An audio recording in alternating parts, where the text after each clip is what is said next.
Hey, what's going on, everybody? Game Thrifter here, back with another exciting video.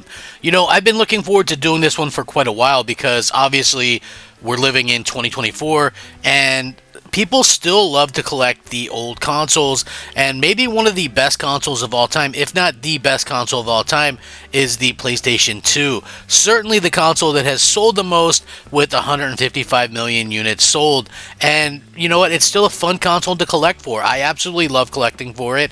I thought I'd do a video on, hey, should you buy a PS2 in 2024? I can answer that almost right away.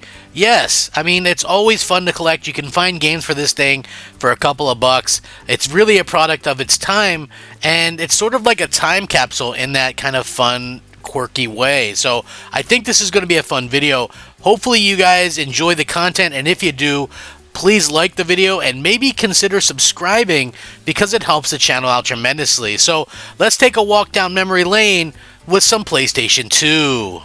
One of the things I loved about the PlayStation 2 era was there was so many charming platformers, and Ratchet and Clank Deadlocked, of course, Insomniac Games did a great job with this game on the PlayStation 2, just like they do a great job in current day and age. I think Insomniac Games is turned into one of the best developers in Sony's stable, and even though they weren't a first-party developer back then, they were still making great games, including this one. Ratchet and Clank Deadlocked is, a little bit different than some of the other Ratchet and Clank games, but it still has that kind of fun factor that a lot of people look for in these games.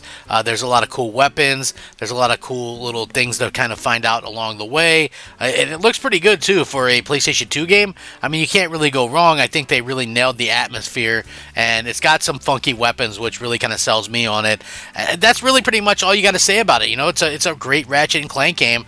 There's been a bunch of them, and almost all of them have been fairly good, if not really good. So, you'll be hard-pressed to find a bad Ratchet and Clank game, and this one is pretty darn good. I highly recommend it. If you're going to pick up a PS2, you want to pick up these Ratchet and Clank games, and guess what?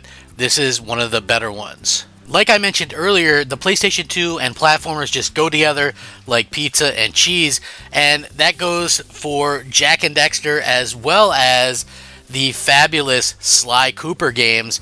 And there's quite a few of these. Like, there's 3 Sly Cooper games, I believe, on the PlayStation 2, and I think there's 3 Jak and Daxter games as well. There's even a Daxter game, solo game, on the PSP, which is pretty well received, in my opinion, as well. But yeah, these are just fun games. Like I said, platformers were such a well done thing back in the day, and a real shame that we don't get more of those these days, because I feel like platformers are, a neglected area. And, I hope that we kind of see some of these things kind of come about where we get more of these in the future. I would love to see that.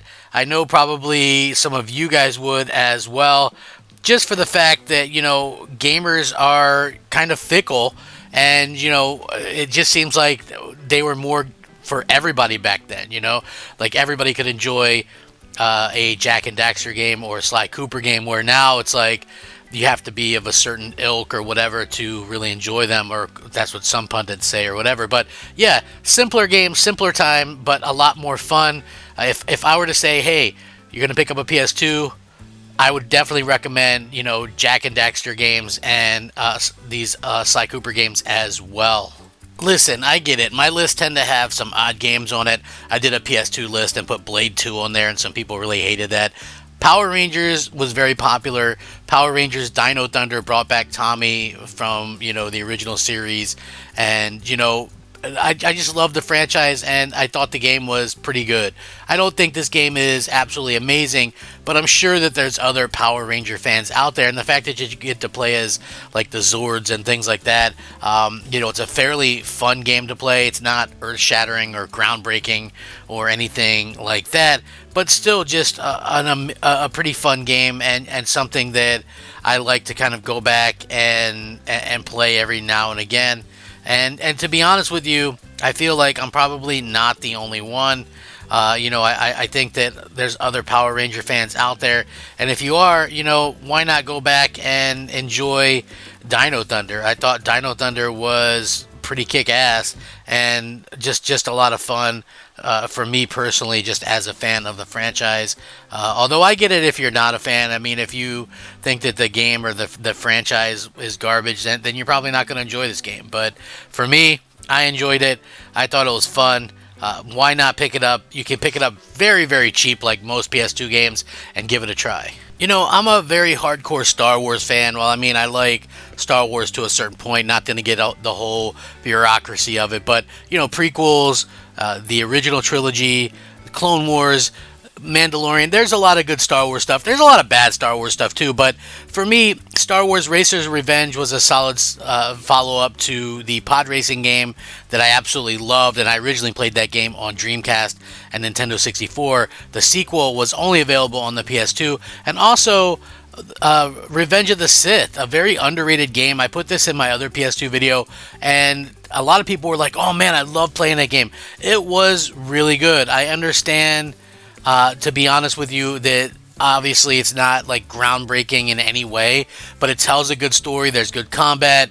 It's just, especially for the time, I feel like very well done, and just a fantastic game. You know, listen, Star Wars has a lot of games, and to be honest with you, a lot of bad games, but these are a couple of the better ones in my opinion, and kind of different enough to keep a lot of people interested. And again, this is just my opinion. You don't have to 100% agree with me, and that's fine.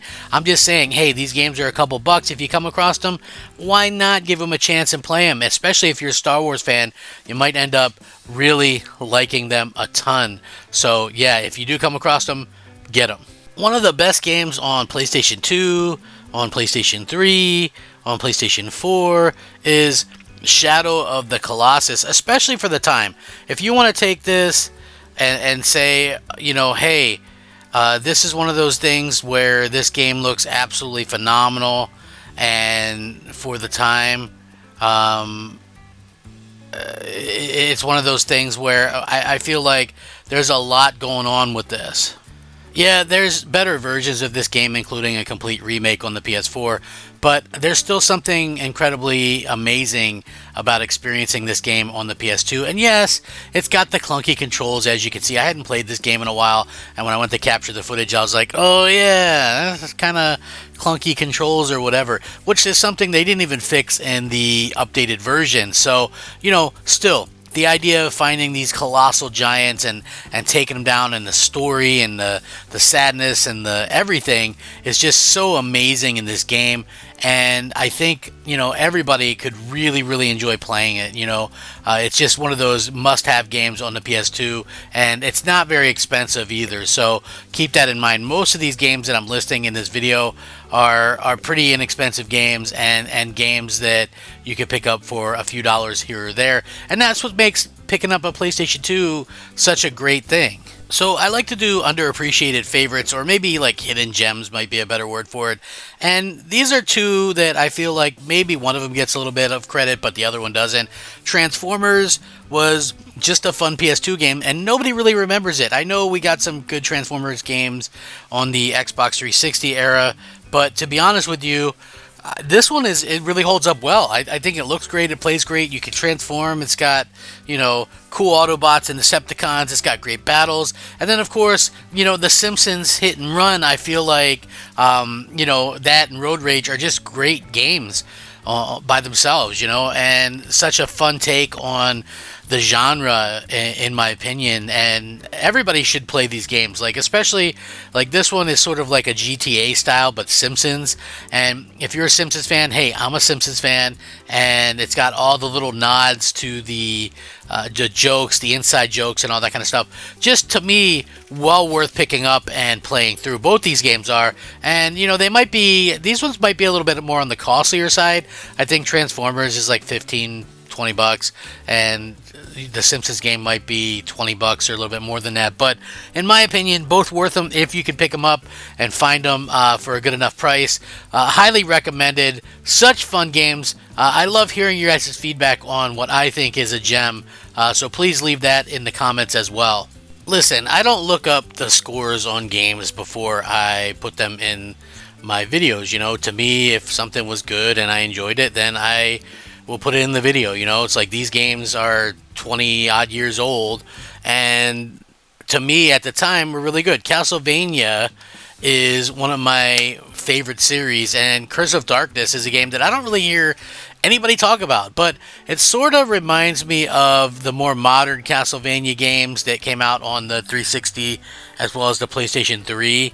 And, you know, it was quite fun. Like, I had played this one, I remember playing it in my very much younger days and enjoying it. And so I thought, hey, you know, I pulled it off the shelf, pop it in, and play it again and just kind of see what the nostalgia brings out. And it brought out quite a bit of nostalgia. You know, these games are fun and they're fast paced and they're, you know, just games that can be challenging at times, but also games that it can be incredibly rewarding. And, you know, this is a game that I feel like just really is something that a lot of people could enjoy, especially if you like Castlevania or have any history with Castlevania. You know, you might as well give it a try. You know, they're not very expensive games or anything like that. And, you know, I just feel like, you know, like I said, I have not really seen people talk about this game before. So I thought, hey, it'd be cool to kind of put in my video and let people know that, hey, this is a pretty good Castlevania game. When it comes to the PlayStation 2, I think it's kind of synonymous for, you know, Final Fantasy games, but also Kingdom Hearts games, right? And the first Kingdom Hearts game is a really fantastic game to play.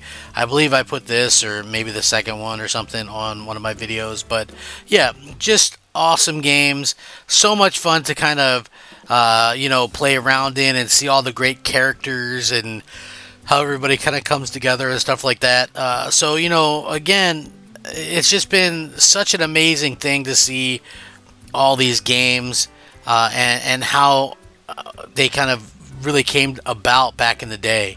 You know, like, I was so jealous of this game back in the day because my friends had it and I didn't. You know, it was at a time when, you know, it wasn't always feasible to buy games brand new or buy games when they came out or whatever. And so, you know, I missed out on this game for a long time, and when I finally got to play it, I love the series. It's just incredible. So, again, highly recommended if you're playing a PS2 in 2024. This is one you're going to want to pick up and play as well. So I kind of wanted to end this video on the God of War series, and listen, it's great. You know, the God of War series started out incredibly well on the PlayStation 2. God of War 2 came out on the PlayStation 2 even after the PlayStation 3 had released, so it just goes to show kind of how great, you know, that franchise is. And, you know, I think that it goes without saying that it's just one of those things where the games are fun and inventive, and because of that, obviously people still enjoy going back and playing them and kind of having a good time with them and things like that. So if you are a fan of like the hack and slash games, like some puzzle stuff, absolutely highly recommended. You know, these games are really fun. They're games that obviously you know, you can just have a great time with no matter when you play them. And, you know, the first couple of God of War games are, you know, some of the best games you can play. So I highly recommend both of them. Yeah, you can play remasters of them on PS3, but still, for my money, just playing on the PS2 is just a lot of fun. Yeah, the PS2 isn't an HD console, but it's still one of the best consoles to collect for, even in 2024. And you can find games everywhere, man. I find them at yard sales for a couple bucks. I find them at thrift stores. I find them at pawn shops. And they're cheap. For the most part, you can get these games incredibly cheap, and they still hold up. Some of them do. I get it. You know, graphically, there's a lot of jaggies, and it's not going to be some amazing graphical experience, but these games are still fun and have a lot to offer. So hopefully you got something fun out of this video, and if you did, or you have a video idea, let me know down in the comments. Please also remember to subscribe and like the video and share it out, and I'll catch you next time here on The Game Thrifter. Until then, have a great time gaming.